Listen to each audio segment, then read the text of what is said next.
আপু নিচু হবে, প্লেটটা নিচু হবে, এখান থেকে নিচু হবে, আর একটু উঁচু হবে এখান থেকে। দোলা মাথা বের কর, সবার ফেসটা তোরা একটু পেছনে বেরা। আচ্ছা সবাই ফেসটা একটু এইভাবে বের করে দিব, হ্যাঁ এইভাবে।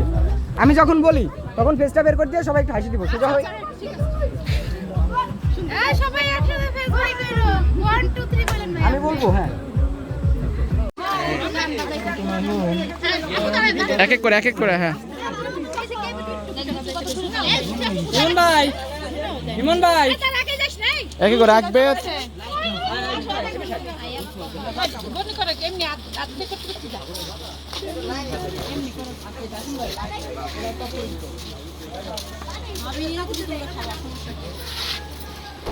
আমার এইটা করলে ভালো বিশাল ওটারই তো দাও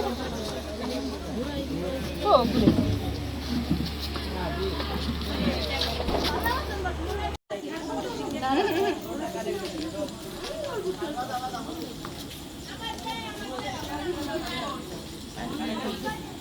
আচ্ছা সবাই এখন সিঁড়ির এইখানে চলে আসবে।